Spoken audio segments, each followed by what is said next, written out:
next distinguished speaker, who will be introduced by Dr. Raghav.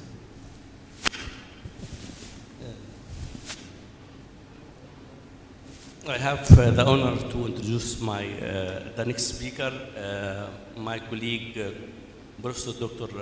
SAHAR Nasr SALEEM. SAHAR Nasr SALEEM is the head of the Radiology Department in Cairo University, and she is a Professor of Radiology in Cairo University.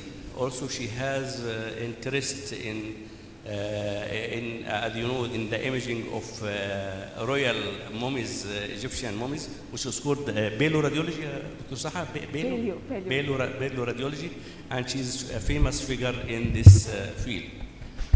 Dr. Sahar will be present how to select a journal. Dear Dr. Sahar. شكرا دكتور رجب على التقديم. دكتور طارق صباح الخير، الحضور الكريم اللي جايين على الصبح، شكرا.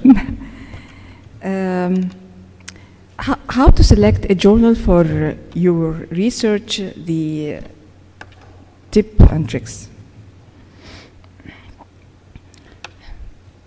It is a challenge to get your paper published and to choose the right journal to be the right fit.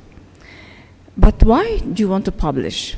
Maybe you want to share your knowledge, to document scientific information, and to document your ownership of it for personal promotion, to get an award, to get money, and maybe just to enjoy yourself. The journals are the main formal channels for scientific communication. The goal to disseminate qualified science, so it has to be peer-reviewed to filter and improve its quality.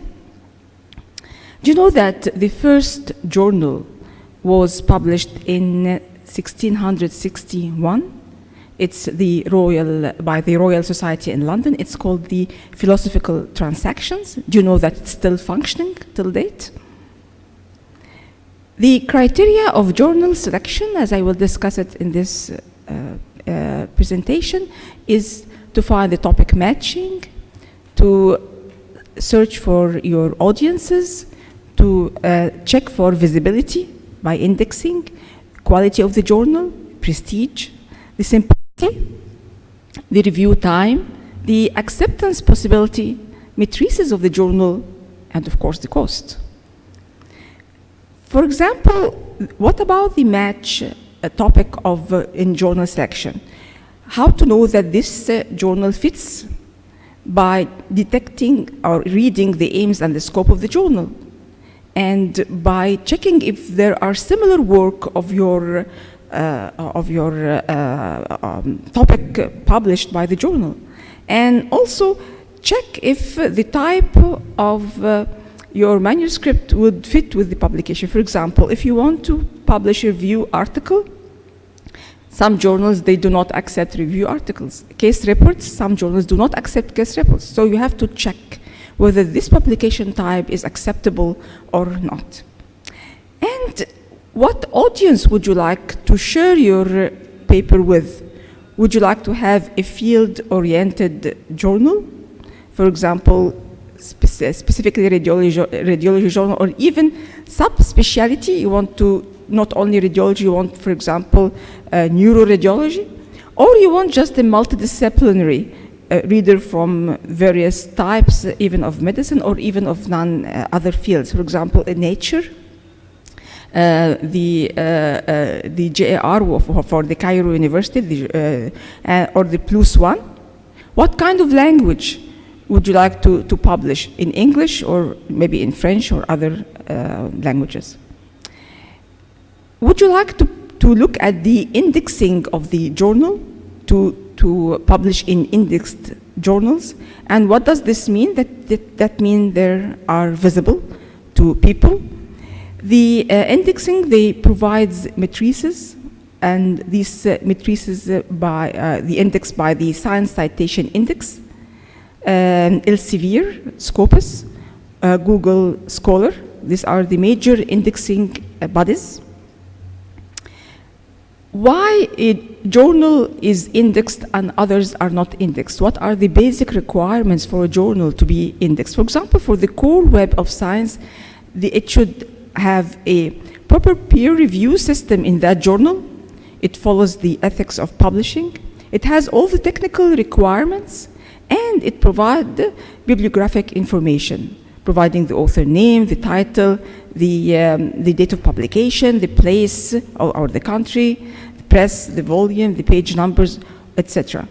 And also, to be indexed, it should be recommended by scholarly audience or by scientific societies. The Science Citation Index, you know that it was launched in 1964 as the ISI, or the Institute of Scientific Info, also called the Web of Science. But in 1992, it was acquired by Thomson Reuters, and now it's owned by Clarivate Analytics. So if you ever find ISI, Web of Science, Thomson Reuters, Clarivate Analytics, they are actually the same thing. There is also the extended Science Citation Index, which included also the online journals. The impact factor is one of the matrices that people look at when want to decide on a journal. Impact factor was given by the Journal Citation Report, Thomson Reuters, and it denotes the average number of citations per paper published in the journal in the last 2 years. يعني the total citations divided by the total articles. So the new journals, يعني less than 2 years in age, they will have no impact factor. The impact factor, thus, it is not a stable thing. It's changed periodically every 2 years. It's more than 0. It could be, for example, 0.1, and it has no limit. The highest impact factor journal in 2022 has 286 impact factor. Do you know which journal it is? La, Cancer.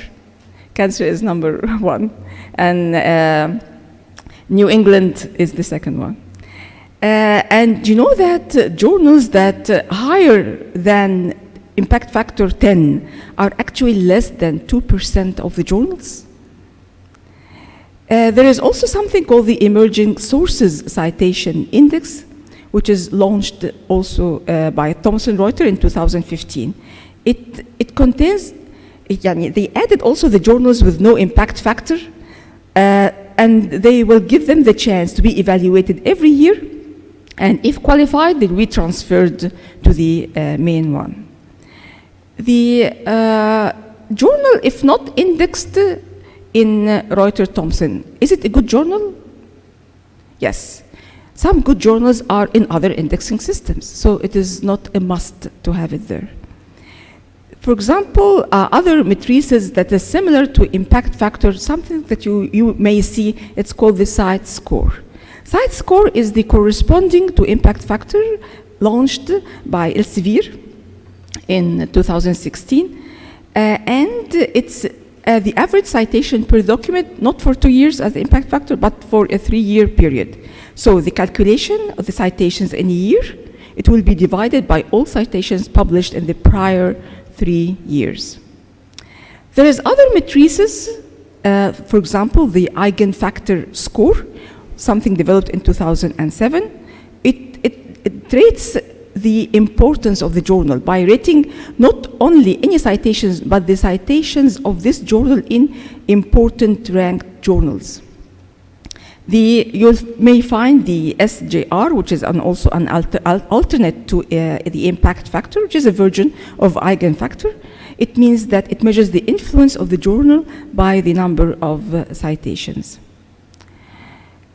There is also the journal ranking quartile, which is by the Journal Citation Report Thomson Reuters. It provides yearly ranking of science and social science journals in the subject categories relevant for that journal. For example, in radiology, there are Q1 which are the top 25% of impact factor distribution, and there are the Q4, which is the lowest position of the bottom 25%, and in between Q2 and Q3. This is changeable every year.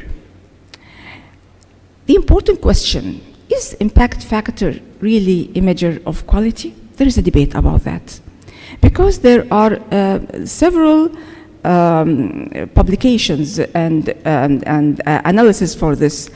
For example, is it a valid measure for a journal of quality? Is impact factor a measure of quality for research? Several debate about. Let me tell you what I think. Impact factor was originally created by Thomson Reuters, not for the authors, but actually for librarians, to enable them to identify journals to purchase, and not meant to be a scientific measure quality of research in an article. But impact factor nowadays is used as the primary parameter to compare the scientific output of individuals and institutions and promotion and etc. The Declaration of Research Assessment, DORA, their conference in San Francisco held in 2012, the recommendation that impact factors are useful, but they should not be the only consideration when judging the quality, because the scientific worth of an individual article has nothing to do with its journal's impact factor. That means that you may publish your very elite work and very good work in a journal with low impact factor, and I will tell you why you may do that.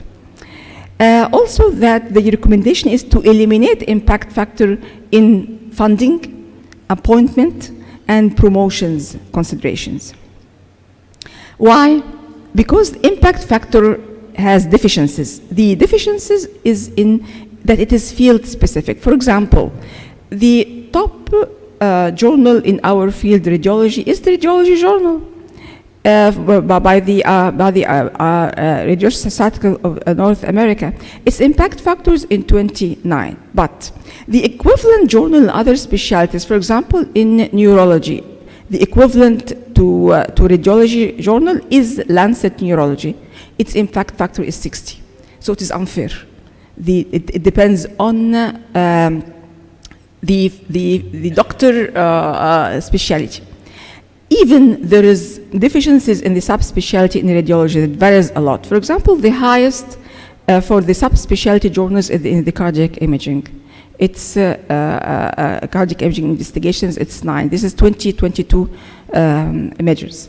And the lowest is the interventional radiology, 3.6, and the ultrasound is even lower, 2.7. So if you are specialized in ultrasound and you want to have a subspecialty journal, you will not find but low impact factor journals. Does this mean that your work is bad?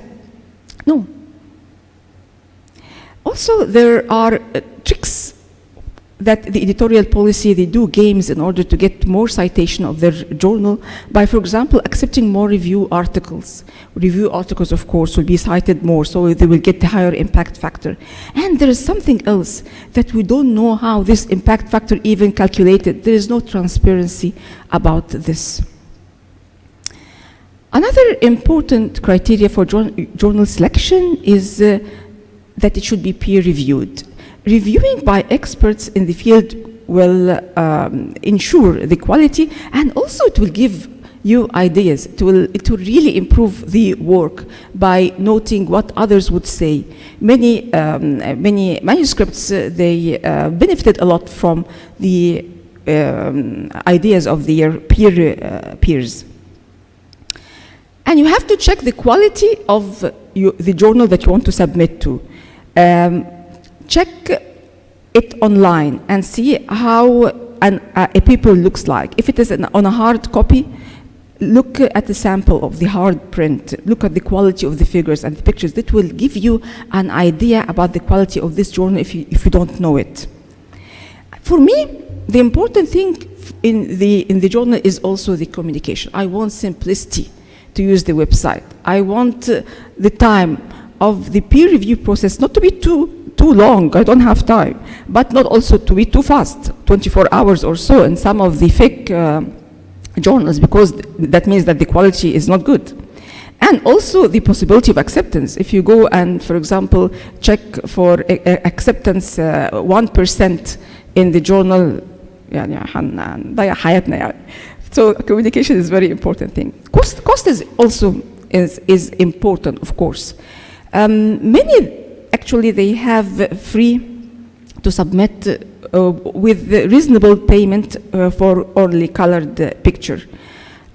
Some, of course, they have fees of publication. Some they give you two options. If you have wanted as an open access fees in this open access, in this case you will pay fees, but if it is closed, nobody will see your work, then it can be without fees. البنك المعرفة المصري بيعمل يعني فرصة جميلة قوي ان هو بيحط ليست للجورنالز اللي مسموح بيها احنا لنا كمصريين كاوثرز ان احنا ننشر فيها، ودي موجودة على السايت بتاعهم. The prestige of the journal that you want to publish in, and this is by detecting the publisher. Okay, if the publisher is of high quality, you will ensure that your journal is a good one, and it has ISSN. ISSN is the International Standard Serial Number. It is given for any publication, a journal, a magazine, a book. It is an 8-digit. It identifies the journal whether it is a print and electronic. But take care. This does not guarantee the quality of the contents, because many of the bogus journal will say we have ISSN. You will think, okay, yes, so they are.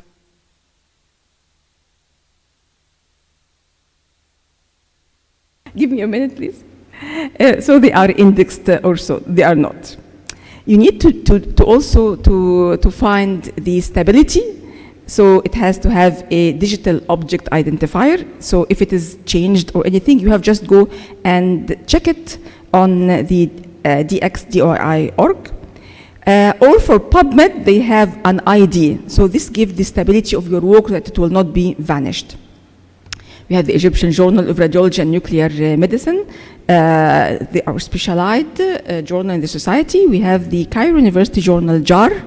Its impact factor is 12.8.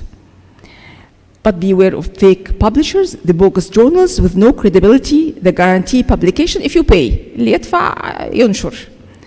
The criteria to detect fake journals, you should look at the indexing. How long has the journal been available?